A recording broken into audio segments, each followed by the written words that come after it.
Est-ce que bino boyebi musala o mama de la sali na gouvernement ou na musala o lelo bato ebele bakomi koloba union sacrée.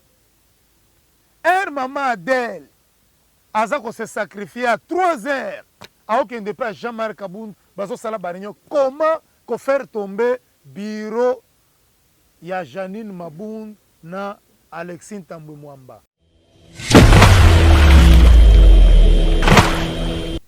Tokomi koyoka ke o fille aînée de l'union sacrée. Aïe bandeko. Fille aînée de l'union sacrée. Nani? Fifi Mazo? Non. Maman Adèle azali mwasi ya liboso. Oyo andima ko sacrifier intelligence na ye, sagesse na ye pour que Mabound quitte.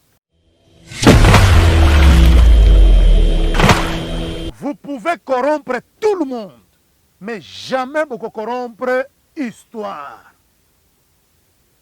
Renseignez-vous le travail de cette dame. Botala comment Fifi Masuka atindi tout moi bampuku na ye pour commencer à insulter Maman Adèle parce que c'est la seule dame oyo andimi koyebisa Fifi nyet pona bakare minye.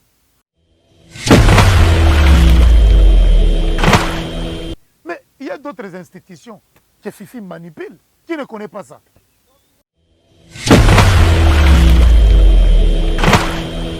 Mine de Mousompo.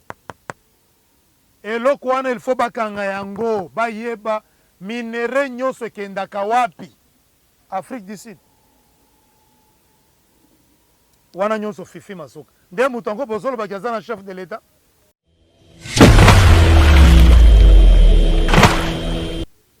Vous travaillez pour Katumbi, pas pour Fachi, des hypocrites.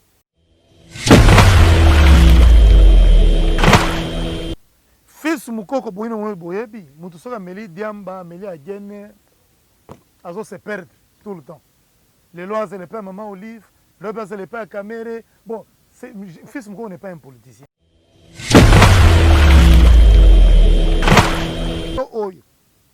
Ceux qui Fils Moukoko ont $100. À cause de la vidéo pour Augustin Kabouy. L'objet a 300 à cause de la vidéo contre Augustin Kabouy. Donc, Fils Moukoko n'est pas un politicien parce qu'un vrai politicien, un vrai combattant, et ça moutou a tikana na position moko.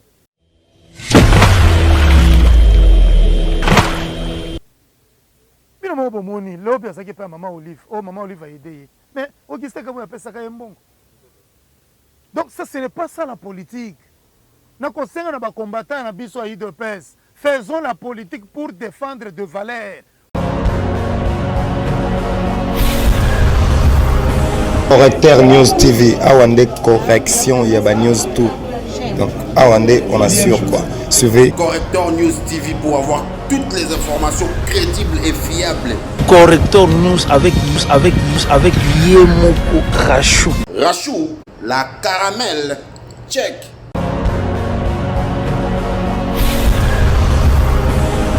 Bonjour à tous, bonjour na bande konyoso o baza kolanda biso. Nalingaki nayebisa opinion congolais ou international. Par rapport à ba complot au bazo salela secrétaire général Augustin Kabouya. Vous pouvez imaginer. Bato bazali ko organiser même prière. Bazo senga kenzambe sala to Augustin Kabouya akufa. Mais naza komituna, vous êtes des lâches. Ceux qui Augustin Kabouya a gagné terrain. Ceux qui Augustin Kabouya a défendre UDPS, les institutions du pays, les chefs de l'État. Mais vous manquez des arguments. Comment, quand il y a un débat contradictoire, vous commencez maintenant à débaucher des parlementaires, quelques combattants du parti, vous commencez à chercher des faux pasteurs, soi-disant bokobangisa Augustin Kabuya atika lâché Fachi ndenge Kabunda la chakiye. Non, il y a la différence entre la lutte ya Augustin Kabuya na lutte au Kabunda sala na kati ya UDPS. La famille Tshisekedi va adopter Augustin Kabuya na kati ya famille. Premièrement, c'est pour vous dire que ça sera très difficile et perte de temps que Augustin Kabuya va trahir le président de la République ou l'UDPS. Vous posez qu'on perdre le temps à Bino. Depuis que Augustin Kabuya Simba UDPS a remplacé Jean-Marc Kabound, aujourd'hui, le président cellulaire va retrouver leadership na bango. Le président sectionnaire, le président fédéraux va retrouver leadership na bango na kati ya parti. Administration efandi. Maintenant, mutande nyowana. Bokani seke biso ba combattant UDPS. Tokotika e? Non. Tokotika ete. Parce que si alakisi ba signaux fort pour na kopesa tata mokonzi majorité parlementaire na 2023. On est à discuter. Quand Augustin Kabuya mobilise, organise le parti, Bino Batumususu, vous êtes là comment combattre les institutions du pays. Bobo Sanik élection qu'on a en 2023. Après Bogoya Kolobake, oh, IDPS est triché par élection. C'est faux et archi faux. Na pesi félicitations mingi, na secrétaire général, na ndenge à remettre pouvoir. On a moko na benga pouvoir territorial au sein du parti. Ba président cellulaire, ba zwaki ba cahier, ba registre d'enregistrement, y a ba membre cellulaire. Coup de chapeau na ba initiative ya kitoko. Oyo secrétaire général aye nango na kati ya parti. Jalousie ya uti wapi? Augustin Kabuya a conquérir ville à Kinshasa. Augustin Kabuya a conquérir Bakongo. Augustin Kabuya a conquérir Bandundu. Aujourd'hui, Otoza Kolobana Bino, Kisanga neza mobilisé à Kosakanate, Katanga eza mobilisé à Kosakanate, Bazozela, redynamisation en parti. Au moment où Augustin Kabuya a kobongisa parti, mais Bino Batomosu boken de cimetière, bosa la yeba cérémonie pour qu'il akufa. Zambepe a kotika la jamais ko exaucer Bino te. Parce que Augustin Kabuya a sacrifié premièrement vie naie, famille naie pour défendre le chef de l'État. Na Bino Bamosus. Et là comme malongé zata. Alors boti que la biso CG kimia afanda kimia. Oh nyonso. Azako sala ba complot naie. Azako sala manso pona ko détruire la vie du secrétaire général. Boyeba, bo préparer ba preuve na bino. Justice ya nzambe ezali, justice pe ya mokili ezali, justice pe ya ba institution ezali. Préparez-vous. Boko zo ba preuve na bino nyonso na ba prière na bino na ba jeûne na bino na ko kende na ba cimetière na bino. Prenez donc boko zo ba preuve tout boko memango na justice to ko samba na bino. Trop, c'est trop. Fini la récréation. Nalingi na touché point mosusu o eza très important. Tomoni ba photo moko eza ko circuler au chef de l'État ayambi mwasi moko au chef de l'État. Mais pourquoi vous êtes toujours concentré à chercher ba eloko moko boye na vie il y a président Félix Antoine Tshisekedi Tshilombo. Mais président aza mutu lokola bino, sauf que charge oyo aza na yango eza différent parce qu'azali premier citoyen ya mboka oyo. Soki lelo président akei akotata supermarché bafoto yango wana. Soki président aketa na fête moko bafoto yango wana. Ya aza mutu te, ana famille te. Botika ko perdre temps na bino. Le chef de l'État Félix Antoine Tshisekedi Tshilombo a concentré comment améliorer social ya peuple congolais malgré babitumba o eza koyela ye. Er chef de l'État Félix a eu pouvoir na mboko oyo. boyebi état oyo akotaki Congo. Boyebi maladie ya COVID-19 et boujaki monde mobimba. Boyebi ba blocage au FCC atia biso parce que tozangaki majorité parlementaire. Lelo oyo batie ko alimenter insécurité na est. Lelo oyo batie ko alimenter insécurité na bandundu. Soi-disant conflit teke basoki bayaka na bateki. C'est faux et archi faux. Il y a une main noire dans cette histoire. C'est ainsi que nous avons interpellé gouvernement congolais, ministre de l'Intérieur, bas service union soit sécurité. Entre parenthèses, nous avons félicité premièrement DG ya ANER. Na musala oyo asali banda fachi anoma ye. Droit de l'homme. Toyoka kabino lisusu. O ba enlevé, o ba torturé, o mutu akufaki na kati ya kasho ya ANR. Ezalaka lisusu te. Parce que DG Mbelu à lobby service ya ANR, ce n'est pas pour la population, ce n'est pas pour les gens qui critiquent le chef de l'État, c'est pour la sécurité territoriale, la sécurité du chef de l'État. Comment protéger les institutions? Coup de chapeau. Talande baza ko kanga sikoyo, batu baza ko préparer ba coup d'état. Parce que DG Mbelu a chaque intelligence moko suprême. Sacrifice moko pona ko détecter ba complot nyonso eza ko salema. Pona ko déstabiliser ba institution ya mboka. Mais lelo tozui quand même batu oyo ba yebi Bible. Lelo tozui quand même batu bazana motema malamu. À l'époque ndenge nazo sala émission boy. Soki kaka anera yebi wana Kalev. Awa na ba journaliste basi bakangi bango.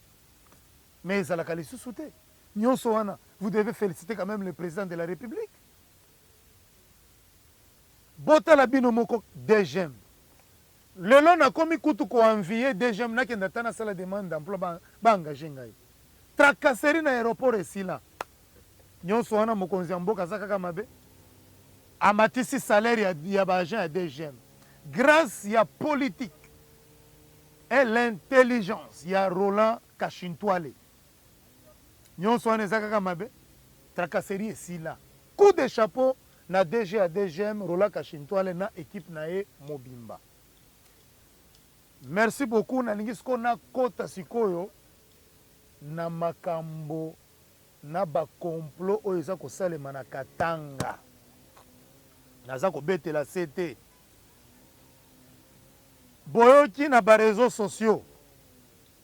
La façon donc Madame la vice-gouverneur ya Lualaba a financé ba communicateur na ye pour insulter la princesse Maman Adèle, ministre d'État, il y a portefeuille. Boyebi Hermoko, tolobaka vérité, tolobaka bosolo. Hermoko, toboya flatterie zangatina. Maman Adèle est victime de quoi? Il faut bien penser sango boyeba. Maman Adèle est victime parce que a ABC Masuka tika lokuta ozalina tata mokonzi te. Biloko nyonso oyo soki fachi asali nzela a débloqué mosolo. Na mosala oyo gouverneur Mouyej abanda kosala ba chantier. C'est ainsi que j'ai toujours salué le courage. Il y a gouverneur Mouyej parce qu'abandaki koloba sur instruction du chef de l'État, Félix Antoine Tshisekedi Tshilombo. Mais Fifi Masuka, il est commis sous l'impulsion de Fifi Masuka. Fifi Masuka, il y a un vice-gouverneur. Pas même, jamais qu'on dit qu'il y a intérim na yo.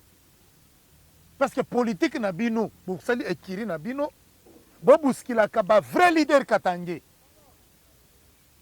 Pendant que baby ça, réputation chef de l'État. Là, moi, j'ignore mon about et je n'accepterai jamais.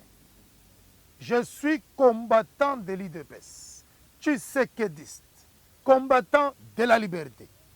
Je ne suis pas là pendant que banda ko embellir, ko flatter. Batu oyo bazali sincère na chef de l'État. Est-ce que bino boyebi musala o mama Adela sali na gouvernement ou na musala o lelo bato ebele bakomi koloba union sacrée. Maman Adèle aza ko se sacrifier à 3 heures à aucun départ Jean-Marc Kabound bazo sala baréunion comment ko faire tomber bureau ya Janine Maboun na Alexine Tambwe Mwamba. Bato ba défier chef de l'État. Bato ba manquer respect président de la République, garant de la bonne fonctionnement. Maman Adèle azali mwasi ya liboso. Oyo andima ko sacrifier intelligence nae, sagesse nae pour que Mabound quitte bureau en ekwe, bacha bureau d'âge. Mais lelo, tokomi koyoka ke o fille aînée de l'union sacrée. Aïe! Bandeko. Fille aînée de l'union sacrée. Nan? Fifi Masuka? Non, écoutez. Qu'est-ce que Fifi Masuka a fait pour que Aza la fille aînée de l'union sacrée? Vous pouvez corrompre tout le monde, mais jamais beaucoup corrompre histoire. Renseignez-vous le travail de cette dame. Renseignez-vous ministère na Fanda. Afandi ça ministère à portefeuille. Afandi ça.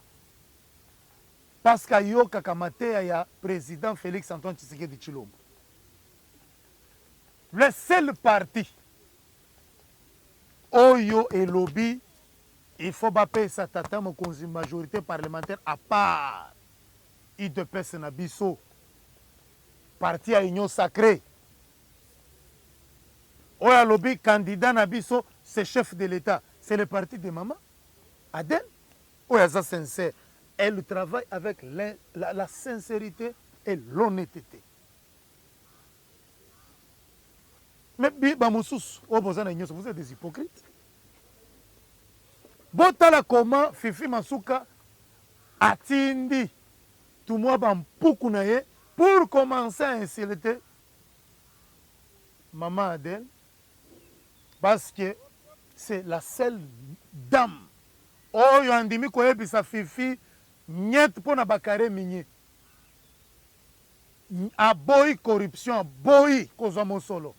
Mais il y a d'autres institutions que Fifi manipule. Qui ne connaît pas ça? Aujourd'hui, na koyebisa bino na musala kitoko before les conseillers privés du chef de l'État en matière de sécurité. Coup de chapeau, c'est ce que nous avons besoin.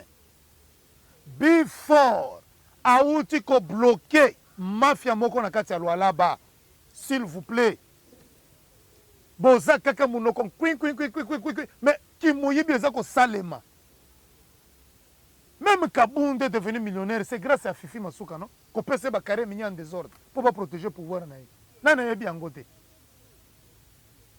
Les carrés miniers que Kabound utilisait les carrés miniers, d'où ça vient? Et même l'équipe, il y a Nani, il y a DG, il y a c'est qui encore, il y a Jekamine. C'est quelqu'un, il faut le chasser. Vous publiez un communiqué, vous suspendre le contrat remblai, menacer, c'est Bobanda Kosala, moi c'est Jean-Marc Kabound, à côté de nos Chinois en désordre, bah pèse bango bah contrat remblai. Bon, est-ce que ces pays ici, tu continuer avec la mafia?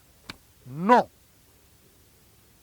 Le conseil spécial en matière de sécurité privée, before, a bloqué ensemble une enquête publiée par le média Africa Intelligence.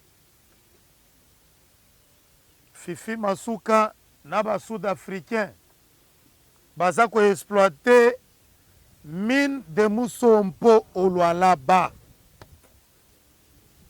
Natuni madame la ministre ya mine, est-ce que mosolo nyonso oyo baminerezo kendaka Afrique du Sud eleka par Zambie ekoti Zimbabwe eke na Afrique du Sud mbongo wana est-ce que Fifi na groupe na ye akobimisa bato parce que edoso na kotika yango te na kokende nango comme na yebi ke IGF ekomi organe moko ya komenansaka bato organe moko akofabrike ba dossier là où il y a la vérité IGF moko boye abeti lokuta comme makambo ya Lualaba na makambo ya Lualaba l'IGF ne fait pas un bon travail là n'a pas musala mosusu coup de chapeau na IGF mais na dossier à Lualaba monsieur Alinguet tu n'es pas clair bambongo nyonso oyo mine de Musompo si ce n'était pas before Biselene yo ozaka munoko IGF patrie financier mais pourquoi na makambo ya Lualaba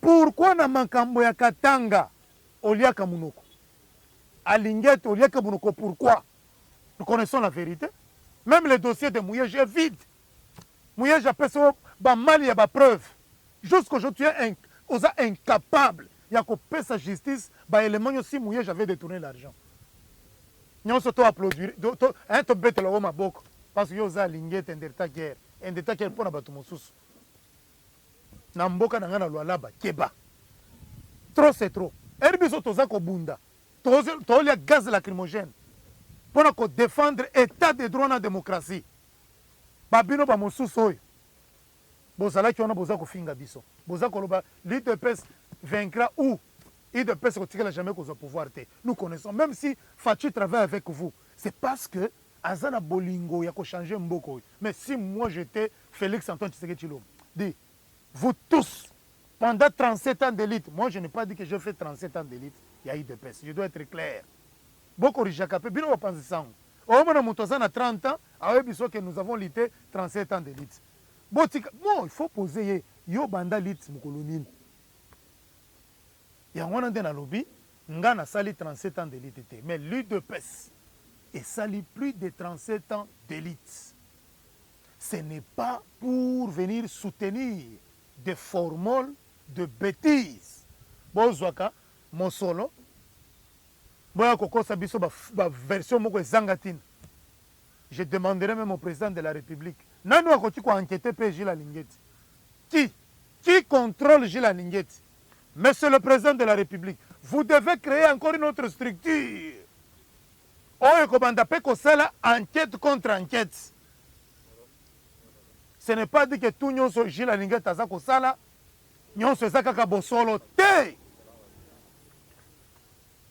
Gilles Alinguet a réunir ba musiciens pas moins de $10,000 à chaque musicien qu'il justifie ce budget là d'où il a trouvé cet argent il paye un de nos communicateurs je dis bien un de nos communicateurs de l'UDPS Gilles Alinguet a foutaka bango du 1er au 30 pas moins de $1,000 bo kende bo bimisa liste relevé ba mouvement nyonso na barao bank où il trouve cet argent akozwa mosolo wapi okekutana na Gilles Alinguet apesi yo 10 000 moi personnellement rencontre pas apesika $5,000 qui justifie cet argent là nous ne pouvons pas continuer à soutenir parce qu'on nous donne des miettes soutenir de bêtises c'est ça la lutte c'est ça c'est que tu sais que dans Moulumba atikeli biso héritage non parfois nous devons dire non dans na ba hypocrite oyo baza koentourer chef de l'État fini la récréation ya réseaux sociaux j'ignore Mwanabut AK-45 lance roquette grenade lacrymogène chomba chakabelo tsamba kashani manke nena nazo banda ba action oyo nyonso collaborateur ya Tata Mokonzi azali correct na biso te na lit na biso te akomona biso na nzela na ye tozela nanu Moi, ba conflit à mike ya kwa muntu XY et si là pour ba koya ko profiter. Ce qui a lancé mobilisation. Les gens doivent profiter. Na zongeli makambo ya before. L'homme fort, kombo pe landaka before. Beaufort, before. Au temps présent. Coup de chapeau. Mine de Mousompo. Eloko wana il faut bakanga yango bayeba minere nyonso ekendaka wapi Afrique du Sud wana nyonso fifi masuka nde moto yango bozolobaki aza na chef de l'état naza korépondre bacommunicateur nyonso oyo fifi masuka amobilize pour insulter Maman Adèle. Maman Adèle aza ya niveau na bino te amutu atanga soki mpe azoloba français ozosentir ke mwana mwasi atelemi awa soki mpe aza kodirige soki yo bapesi yo ministère ya finance okoka plutôt ministère ya portefeuille okoka kogere badg oyo ya mitu pasi oyo badg oyo ya mitu pasi na prochaine émission nakoétaler comment on bazodétourne mosolo na régie des eaux. J'ai des preuves, des audios, tout. Na émission Koya, on va s'organiser.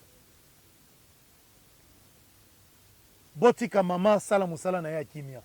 Et l'autre comme ko sala bino passe. Po mama lobi na bino vérité. Vous n'êtes pas bozali batu ya malamu te, boza ba hypocrite autour ya chef de l'État.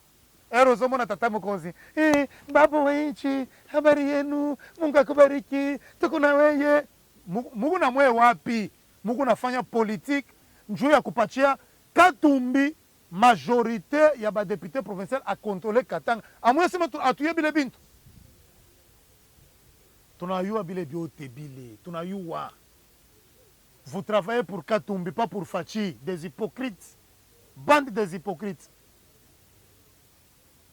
Pour que ba délivrer bino bozonga quand même batu facha pesi bino news confiance démocratie liberté tout facha pesi bino mais vous êtes incapable ya ko rendre ya ko profiter confiance au tata mokonza pesi bino. Mama Adèle mela maya pio mama muzazi mama lela losambo mama chrétienne le seul maman na gouvernement o asambelaka nzambe boye eza mama wana bamama mosusu baokende baokatisa na babrazzaville baozwaka babichebechebe bamosusu bazwaka bakisi na zambia oyo oyebike toyebi te mokolo mosusu bavideo na bino ekobima kaka nde bavideo mosusu ezobima awo bomeka te na mama Adèle moi combattant de l'UDPS communicateur privé des diabos du chef de l'État Junior Mwanabuti na pesi bino mise en garde. Mama yona azo mobiliser batu pe batu baza koloba yiyo bino pe bo mobiliser soki boko bimisa ba $30 te bo pesa ka batu Thiès ya province et comme Thiès ya kopesa ka batu mosolo chaque mois ba fingaka muto azo koyebisa bino vérité. Vous trouvez ça normal? J'ai la linguette à publier rapport moko publier rapport ningo zo publier batu mosona ba réseaux sociaux ya makambo ya lwalaba je suis à Fifi Mazuka publier angote okomika ko beta discours nous saluons la gestion de Fifi Mazuka wana basi ba promettre ye eloko tala nde bakomaka bino tozana bino 2023 buzoba te pembeni ya fachi fini la récréation. Merci beaucoup.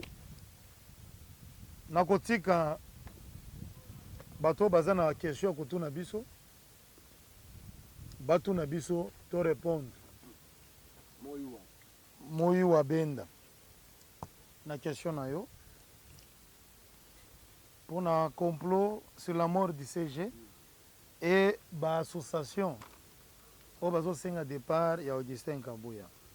Bon na oko yebisa bino boye bitumba ya secrétaire général Augustin Kabuya et banda RIDP saisi pouvoir te. Je me rappelle bien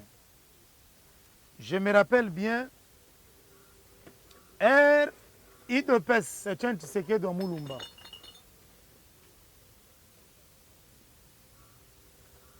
bacheye atobimisi dossier ya dialogue oya Senko ezana batu oyo Etienne Tshisekedi Mulumba banda kopesa confiance mingi oyo même ata alali pongi bakoki kotrahir IDPS te. Augustin Kabuya azalaki proche batu mibale Etienne Tshisekedi Mulumba et le président Félix. Moïse Katumbi abandaki komona ngo mabe koleka a proposé président Félix Mosolo tozana na opposition ke soko bengani Augustin Kabuya na ko soutenir yo à 100%.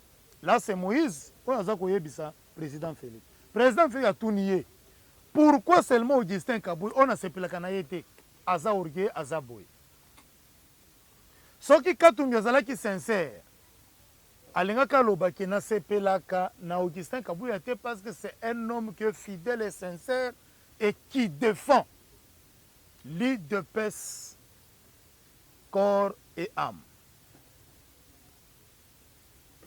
Nde omonaka banguna ya président Félix banguna ya IDPS ba changer politique ya kobundisa secrétaire général comme ba se sentir que baza ba lâche bazali faible. Il commence maintenant à utiliser le billet de banque, donc l'argent pour na babundisa secrétaire général na kati ya parti bakomi kosala débauchage. Batu oyo zo tangelanga kombo force du progrès. Mais force du progrès bazana secrétaire général Augustin Kabuya, je me pose la question, quelle force du progrès au besoin kobundisa CG? Parce que tozalaka na bango ba accompagner Augustin Kabuya du 1er au 30. Ce que tu peux pas Augustin Kabuya okomona bango ba libanda. Vision Fachi. C'est une association oyo ezali kokamata toujours batu na kati ya IDPS.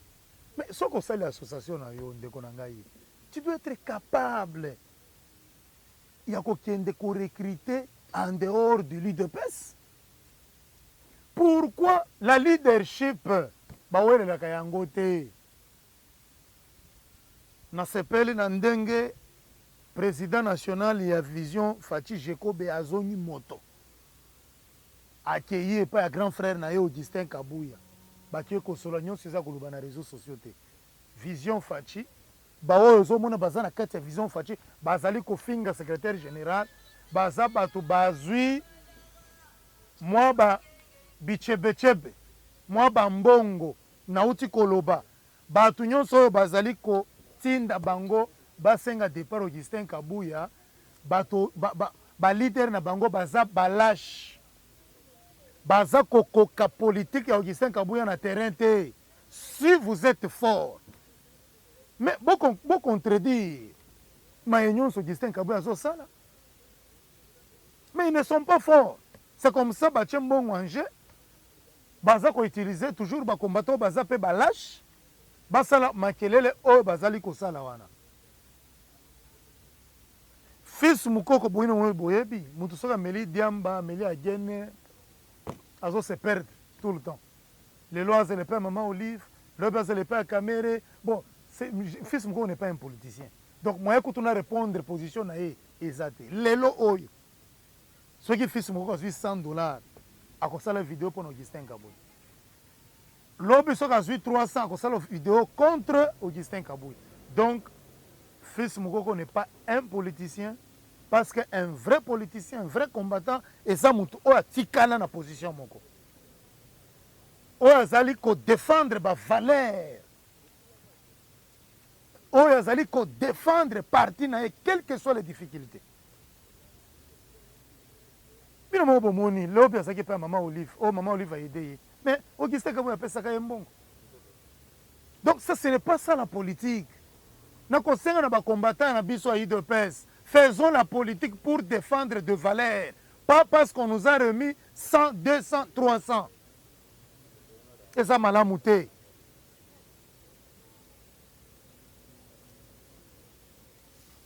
Batuto et Bazosenga départ et Augustin Kabouya, ce sont les ennemis. Il y a CG, va se transformer de combattants de l'IDPS moyennant quelque chose. Nalingi naloba na question na yo ya ba photo zo circuler na réseaux sociaux. Chers combattants, il faut boeba président Félix aza spécialité ndenge batu bakaniselaka être président, tu deviens donc spécial. Okoko tambola na vélo te, okoko kende na fête te, okoko kende ko rendre visite na famille te, okoko seka te, okoko lata ba sandale te, okoko lata kilote te. Non, ce n'est pas ça. Nyonso oyo président asalaka eza mpona kolakisa na opinion tant nationale et internationale que être président de la République eza koleka mutu nyonso te nzambe akela. C'est juste ezali musala, eza mandat. Musala pe ekosila. Mais bato bazolandela vie privée ya chef de l'État.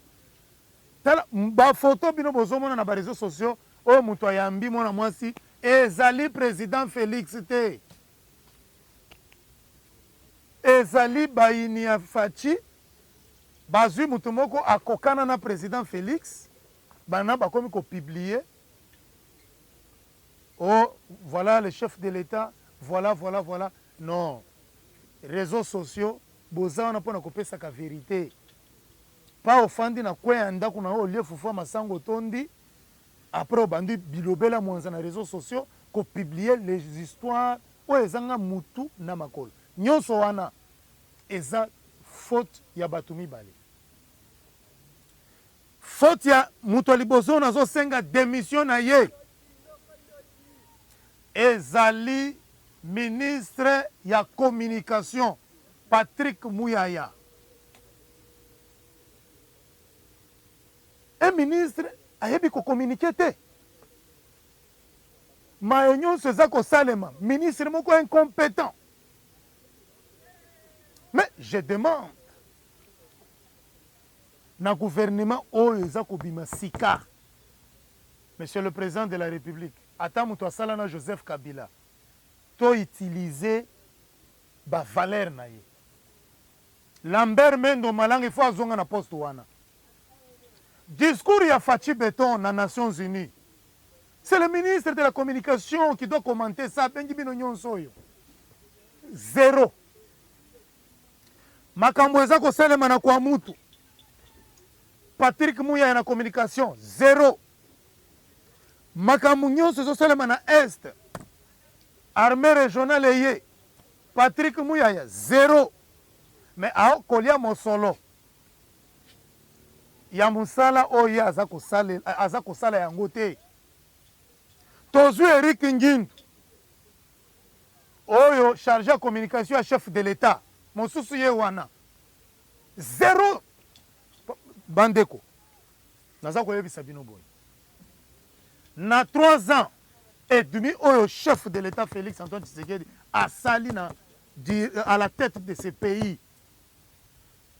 Président asali makambo ebele oyo baimboka bazali au courant penza te. Manque ya communication. Nakosenga na ndeko Eric atika ba théâtre azosala na kati ya présidence. Soka lingi ko batela musala na ye, il doit bien collaborer avec des journalistes oyo bazali en communication avec le peuple. Ndenge bino nyonso boza boy comme technologie et évolué. Monsieur Eric, tu dois identifier tous les youtubeurs. O communiquer kana bango, ba communiquer ka baimboka. Mais bino bo fandi mosolo boza kolia mosala malonga bosala ngote. La personne mise en garde et la personne ultimatum il y a une semaine. Si ozoko s'organiser te ngandi na kosenga départ na kati ya présidence de la République. Je te promets parce que trop c'est trop. C'est le chef de l'État qui assume les insultes des critiques ezanga mutuna makolo, mais vous êtes là, bon mais la kaba wika, batanga wisi, ba mupeshi peshi, et nous, tozo sala musala parce que nous aimons le chef de l'État. Mais ça musala, oh bien il faut bon ça la ba initiateur na yango. Patrick Mouya, c'est tout à fait normal. C'est quelqu'un qu'on a adopté pour la communication, mais ayo qui se biso sonina ka partir. Tala na na RTNC ko détourner bambong. Bon, là to ko zonga ngona émission mosusu. Na lingi na kota na question na ya suka. Namoni alingaki akota na muzindo te. Que maman d'elle na fifi baza ko wele la leadership ya enfant chéri ya Fachi. Fachi azalaka na enfant chéri te. J'assume mes propos. Les enfants chéris de Fachi, c'est la population congolaise.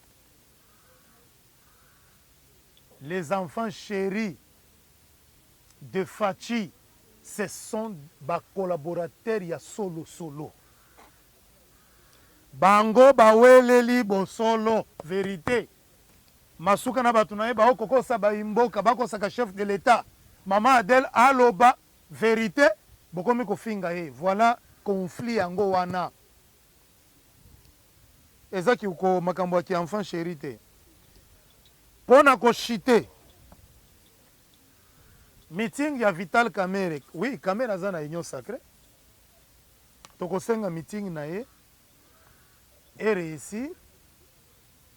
Mais, je dis très bien mais, Monsieur Kamerhe doit être honnête et sincère envers le président de la République. Naba leader et belé, il y a union sacrée. Il y a quelques leaders oyo bazako s'exprimer au fond du cœur. Entre autres, Jean-Pierre Mbemba. Devant la population naye ya Équateur. Bomona ki Jean-Pierre Mbemba zalaki correct pour défendre le projet à Tata Mokonzi à 145 territoires. Bomona ki Jean-Pierre Mbemba lobaki tout haut ko soutenir chef de l'État pour gagner mandat naye ya mibale. Mais Vital Kamerhe na batourna naye ya Est. Vous sentez l'hypocrisie? Na kopesa lisusu toli na ndeko Kamerhe wakanyingiri. Vital, malgré tozalaka na pasi na motema ya ndenge justice bato moko boye oyo bainfiltre corps ya magistrature basala procès moko boye oyo nalingaka kolobela yango mpenza mingi te. Monsieur Vital Kamerhe, soko za na union sacrée yeba ke le numéro 1 ya union sacrée c'est Fachi Béton Félix Antoine Tshisekedi Tshilombo.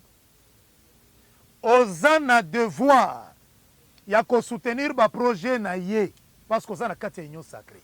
Soki omoni ke ezali kokos oza na ba ambition na yo na 2023 o surprendre biso ta yangoyo kanga bisaka na union sacrée kende.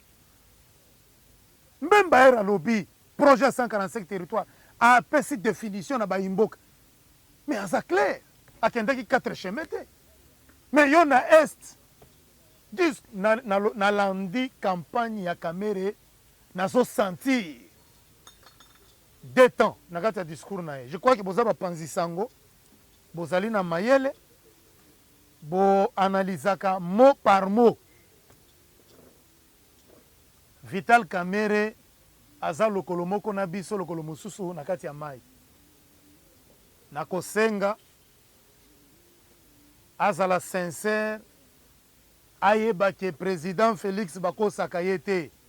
Bato ebele bazomona ke Fachi azomona te. Non, attention. Les seuls citoyens oyo aza mieux informés c'est Félix Antoine Tshisekedi Tshilombo. Oyo aza na deuxième position c'est le peuple congolais. Monsieur Kamerhe toza contre un meeting na yo te.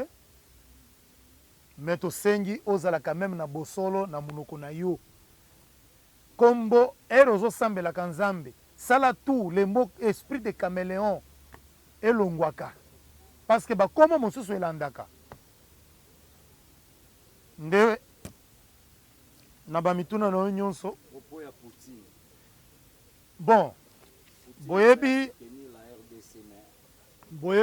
bino nyonso, Russie c'est un pays oyo eza kopesa biso espoir ke soki bakomi na kokontrole mokili oyo monde oyo, nous les Africains tokochange. Naza koasime bapropos na ngai. Pour moi, nazo préparé d'ailleurs tokozala na bino elongo projet ya ko signer pétition ya ko déposer na Assemblée nationale pona ko senga arrivé ya Poutine na Congo, armée russe, il faut bazala parce que Poutine azali boye bao mosusu baza lokuta mingi. Les Américains sont des menteurs. Les Français sont des menteurs. Ils ont commencé avec Mobutu. Ils ont commencé baye kotambola longo na Musée Laurent Désiré Kabila. Aujourd'hui, baza na Fachi, mais baza kokosa. Nde omona ki discours na niveau ya Nations Unies. Facha melaki soite. Ayebisaki bango vérité. Vous pouvez imaginer un groupe terroriste bazali ko détenir les armes sophistiquées plus que la communauté internationale. Et le secrétaire général, Place Azali, n'a pas ses félicitations parce que donc amoni aza gêné ya ko bomba vérité na kati ya motema na ye ya ko la ki sa communauté internationale mobimba ke toza complice, toza responsable ya insécurité oyo eza kosalema na kati ya est. Quand même, aza moto alobi vérité, toyebi lelo ke les groupes terroristes du M23 baleki même communauté internationale. Mais vraiment, est-ce que ba pays wana tokopesa bango confiance? D'ailleurs, naza kosenga na population nyonso bazala sima tata mokonzi pona MONUSCO kanga bisaka. Même l'ambassade des États-Unis, je ne vois pas l'importance. Vaut mieux qu'on tika même ambassade de Chine, Iran, Irak, Russie, Corée du Nord, ambassade na ifo ezalao, bilombe bango wana. Ba mosu baso kosaka biso. Moi je soutiens et je salue discours ya Poutine.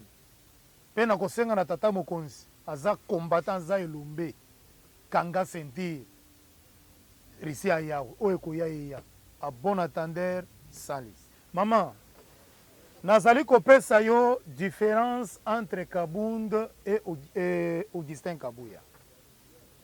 Na mandat ya Jean-Marc Kabound, politique ya Jean-Marc Kabound ezalaki ya koréunir batute. Jean-Marc Kabound azwaki politique ya kozala dictateur Adolphe Hitler au sein de l'UDPS. Na mandat Jean-Marc Kabound atikala jamais koréunir ba président cellulaire, atikala jamais koréunir ba député national ou provincial, atikala jamais koréunir. Et Dédé Jean-Marc Kabound abanda koyamba téléphone te, y compris le conseil du chef de l'État Bakoko Bengaye, c'est-à-dire lui, c'est quand il a besoin de gens qu'il va appeler. Ce qui est bien, c'est qu'il n'a jamais koyambayote. Jean-Marc Kabound azalaki na souci à communier na base te era komi premier vice-président national ya Assemblée nationale. Bilan na ye azalaki fouti parce que co-dirigeant Jean-Marc Kabound abandaki ko créer de jour au jour les ennemis. Jean-Marc Kabound abandaki ko koti sa réunion que le comité exécutif Toyo Kana plan nini tokoki kosala non. C'est ainsi que naba mafia moko ayaki ko koti sa na kombo ya président Félix et moyen to continuer na ezalaki te. Mafia eza nini? kokota na ba biloko tozo koboya biloko ba carré minier au nom ya chef de l'état okobotola bato ba carré minier au nom donc Jean-Marc Kabound abandaki kosala ba loi bino moko bozali na ba preuve mituka ya mama Marthe mama na biso oyo asali ke tozala. Jean-Marc Kabound apesi ordre bato bola bapine. C'est manque du respect envers même le président de la République. Augustin Kabouya Kamati parti Oyo. Première action, il y a secrétaire général Augustin Kabouya. Victoire, il y a élection à gouverneur. Mais à l'époque de Jean-Marc Kabound, bino moko boyebi to zanga ko bimisata sénateur moko. Oyo to tumba ba pine na limité awa. To zanga ko bimisa ata sénateur moko. C'est-à-dire la diplomatie de Jean-Marc Kabound et Augustin Kabouya, il y a la différence. Deuxième action, il y a secrétaire général à réunir ba président cellulaire o basala mikolo na mikolo. Asangisi batu nyonso ba gibao ba wakwenda oyo bomona ki babande ko réclamer article 26. Augustin Kabouya lobi boya parti eza ya ngai te, parti eza ya biso nyonso, ya bino ya ngai. Tozala yini. Augustin Kabouya bino moko bozomona ndenge aza ko redynamiser parti. Naba Congo plein à craquer. Naba Ndundu plein à craquer. Vous sentez quand même que le parti aujourd'hui respire. Voilà la différence. Il y a moins mouké, on a connu qu'on Sabino. Entre Jean-Marc Kabound et Augustin Kabouya. Pour la question, on a koloba. Il y a maman Adèle. Augustin, Jean-Marc Kabound a fait des rois. Non. Jean-Marc Kabound travaille sous l'impulsion de Fachi Béton. Bino moko bomona ki air Fachi zalaki très concentré makambo mosusu. Bakwa isaki ye na ensemble solo kola mpukuti. Parce que Fachi s'impliqué na makambo wana te. Air sikoyo Tambwe Mwamba na Janine Mamoud va dépasser ligne rouge. Fachi a dit niet, pas question. Je suis le chef de l'État. Bon, moi, on ne blague jamais avec le pouvoir.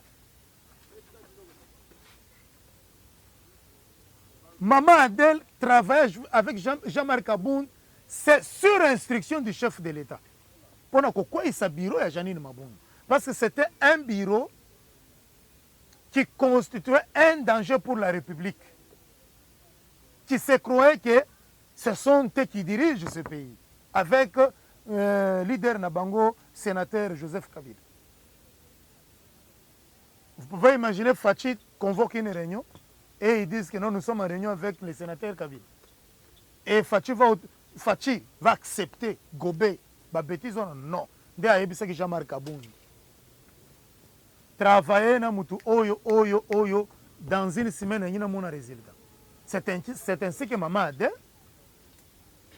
alakisa ki pe ba effort na ye makasi na ye pour que Biro Mabunda et Tambwe Mwamba balongwa bakende. Kabound n'est pas faiseur de... Parce que Kabound signait quelle ordonnance? Herbozolo Baké Kabound a faiseur des rois. Mais c'est lui qui signait les ordonnances, c'est le chef de l'État.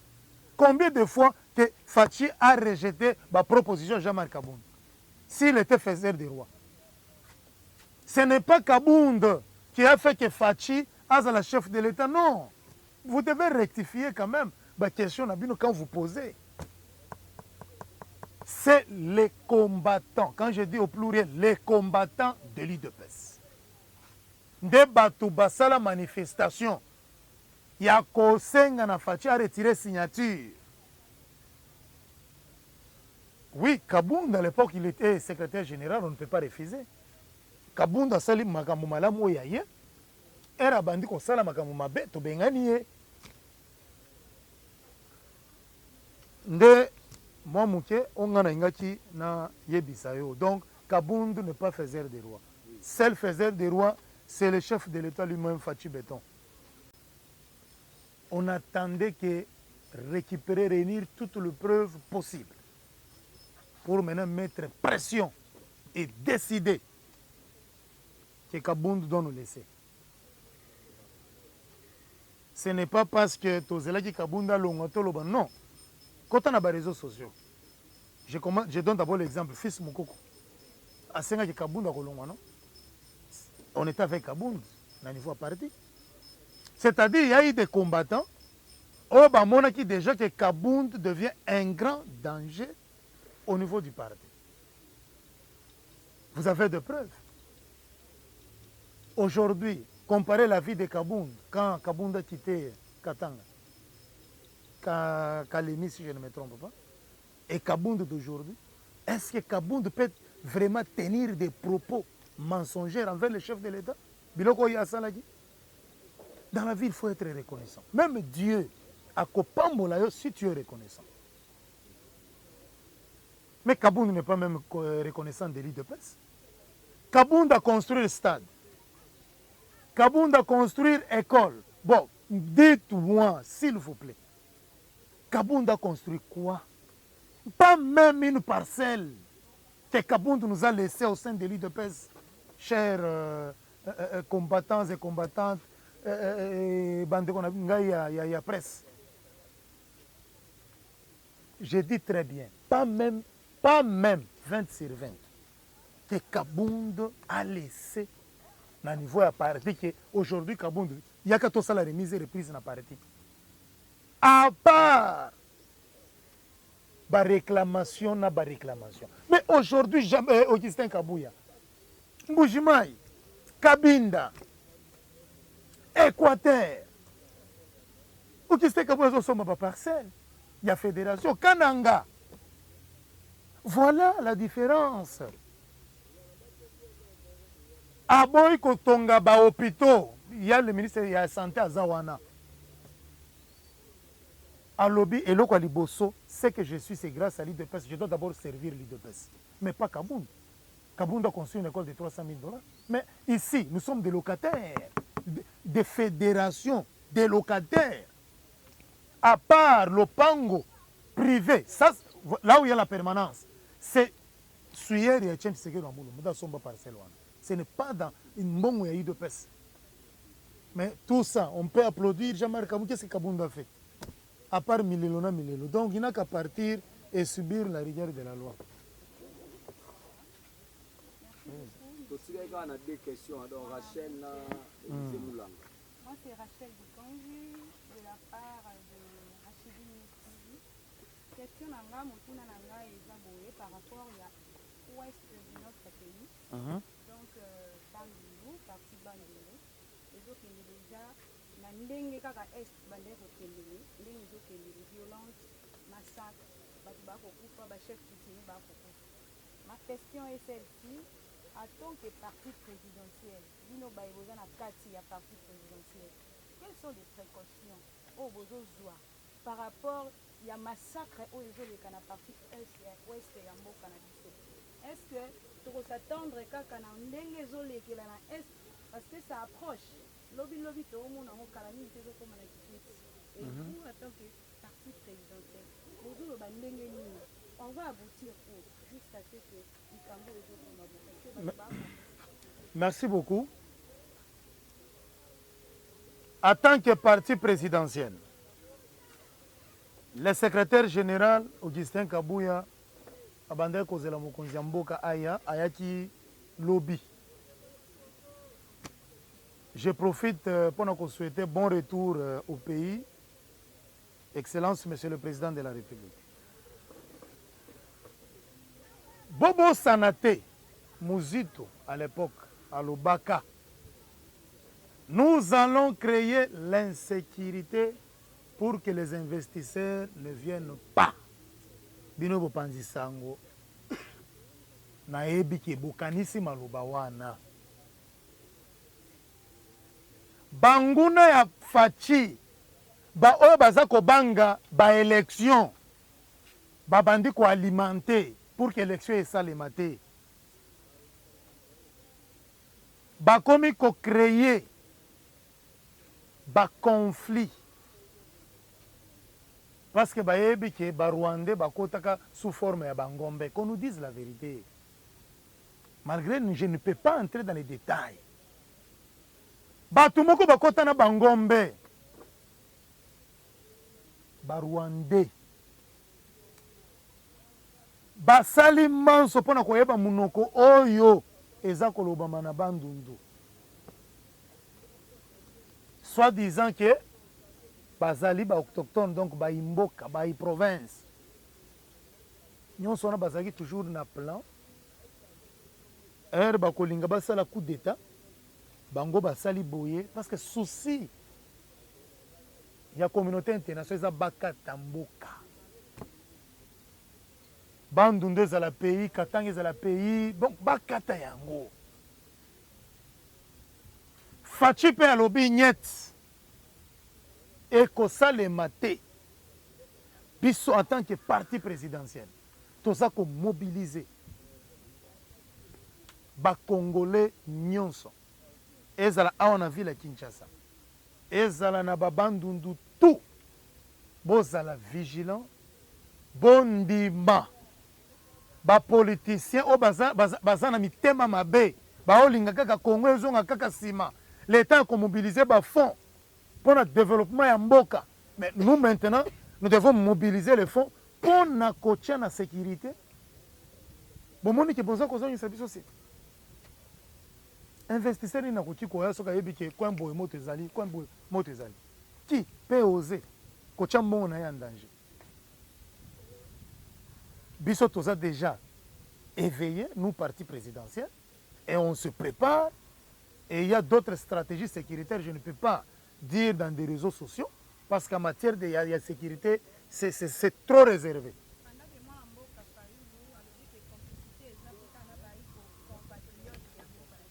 Mais, maman, premièrement, Fayoulou, c'est quelqu'un on a coupé, c'est même à ta conseil, à côté de studio, à la musique.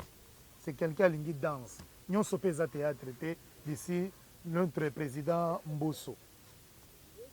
Pour nous Fayoulou, les théâtre. Complicité, est-ce que vous pouvez imaginer complicité? Oui, la complicité peut être là, mais ce sont des gens qui vont combattre Fachi.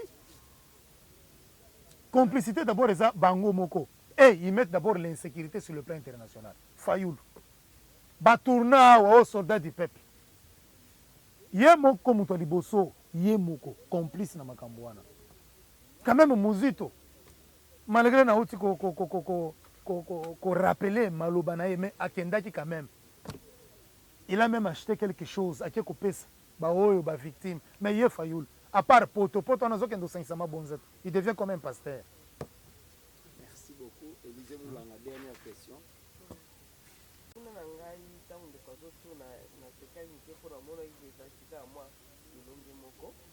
êtes parti au pouvoir parce que le pouvoir se protège et se conserve. 2023 en haut, c'est comme Pembeni. Et 2023 en haut, c'est comme Pembeni. Donc ça dit que ndenge bozana pouvoir bokoluka ete bokoma mpe na mandat ya mibale. Makambo nyonso ekoleka boye ti na est ya Congo kaka bitumba na bitumba ti lelo eza kutuka est te ba Congo basonne présence ya Barwandais na Bandundu la même chose. Vraiment stratégie nini bokosala parce que lobi tozalaki na discussion makasi na moko ya badepute na secteur mwa Kombo oyo azokoyebisa biso ke makambo wana nyonso ya lokita me bino nde boya na pouvoir boza mpe parti monene boza na bato kilikili bamboka ebele ndenge moko otangi awa bosinstalle déjà baplace ebele bino sikoyo nde moto esengeli bosala tu boéclaire population na likambo wana ezali ndenge nini soki eza ya solo eza bongo po depute ya biso ke ezali bamontage eza lokuta eza ya solo te présence ya barwandais wana eza bongo te mais au fait tose retrouvaki wana tozokoyeba lisusu te likambo nini eza ya solo nini eza ya lokuta bino nde boya na pouvoir bokoki koéclaire population parce que koloba boye nde esungaka population bazala éclaire bayeba likambo nini eza kolekana soki boza koloba te boza kose terme makambo mosusu ekolekana na mboka boza kose terme Fayoulou aloba likambo boye likambo $21,000 bato mosusu bakosetere bato mosusu bakoloba yango vraimen te ekozala mpasi parce que 2023 komi pembeni pouvoir ya Faci ekoriske eglise kaka boye sans que bato bayebaki makambo boye eza kosalema ezalaka boye ezalaka mpe ekendaka boye. Merci beaucoup maman. Na makambo eza kosalema na mboka na biso oyo etali sécurité complot eza makasi bato bazali koluka toujours comment déstabiliser les institutions de la République. Basouption oyo bino boza koyoka conflit yaka teke consort, mais ce sont des vrais. Il y a eu des gens oyo balingi batutisa bayimboka mitu parce que baza na mission. Bomonaki armée na biso FARDC akangaki na bato mosusu na manduki bino nyonso bomonaki ba image. Ce sont toujours nos politiciens. Il y a les enquêtes eza kosalema kaka ndenge baza kokanga les officiers militaires. C'est la même chose, on va aussi arrêter d'autres opposants oyo baza impliqués pour créer l'insécurité na mboka na biso. Combien de fois bato balandi bundudia Congo comme yo zana bato na yo tosala boy bundudia Congo boy, combien de fois? Ce sont toujours nos politiciens congolais. Ceux qui ont allé incapables à mobiliser même 300 personnes, mais c'est que politique. Il ne faut pas chercher, parce que l'opposition à l'étranger en Europe, ce n'est pas ce qui se passe dans notre pays. Mouto aligné Congo Nabiso, il faut apporter soutien. Il faut apporter critique moko, oyo eko éveillé, donc eko la moussa, ba dirigeant, mais pas dans notre pays. Notre pays, quelqu'un qui se réveille le matin, il s'autoproclame président de la République. L'autre, il se proclame, on a une 004, à Simipe moi coin à quartier, Kuluna. Et Bisso Mokoto Simbi, ministre du ministère intérieur. C'est ainsi que moi, Junior Monabouté, n'a saigné d'abord démission à ministre intérieur à Kendenan, Kopema. Bapesa à ministère de l'Agriculture, parce que le ministère intérieur, il est qui est kilo, c'est sali de peste. Nous disons la vérité. Quand il faut dire la vérité, nous assumons. Stratégie Obiso de peste c'est aujourd'hui. Toko panzango na ba réseaux sociaux. Et ça stratégie moko technique sécuritaire. Mais vous allez voir, on attendait. Premier citoyen de la République Aya, Aye, Kokitanayo Akiti Lobby, Alala Kite a Bandi Baréunion. Pour makambo etali kwa muntu. Je crois que un de ces 4 matins, beaucoup de décision ekobima. Bino moko bomoni. Bayav, bamususu bakangi bango. Mais pourquoi Baferito ne bimi? C'est-à-dire le parti présidentiel travaille. Tozaka kana ba meeting tebo non, nous travaillons. Et nako senga na ba Kinois nyonso. Na ba Congolais nyonso. Bozala batuya ane. Vous devez collaborer avec les services de sécurité. Bato mosusu bakomi lokola ba mabombo Hollandais osomoni moto aliboma za na iPhone. Moto aliboma za na carte visa ya banque. Ba biloko ne ezomona kende poste ya la police eza wana dénoncer yango. Comment nous pouvons aider notre pays? C'est en dénonçant. Donc c'est moi mutuna maman oyo tunaki réponse oyo na ngana répondre ngwana. Donc l'UDPS travaille. Bino moko bozomona ne tozo bazo kanga. Bato oyo baza impliqué. Donc voilà. Bon, mot de la fin na ngai na pesi d'abord bino nyonso bapanzi sango matondi mingi. Na musala na sacrifice. Oyo boza ko se sacrifier pour communiquer ba vraie information. Na kosenga na chef de l'État.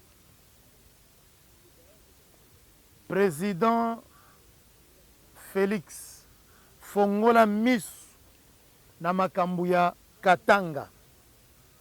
Quand je parle de Katanga, précisément Kolwezi.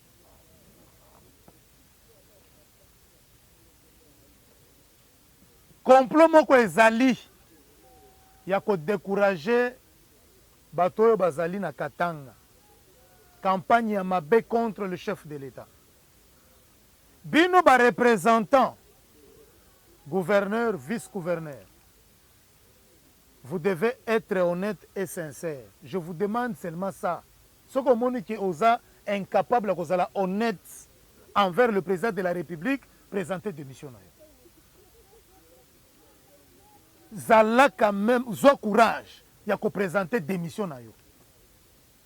Je vous dis et je vous remercie.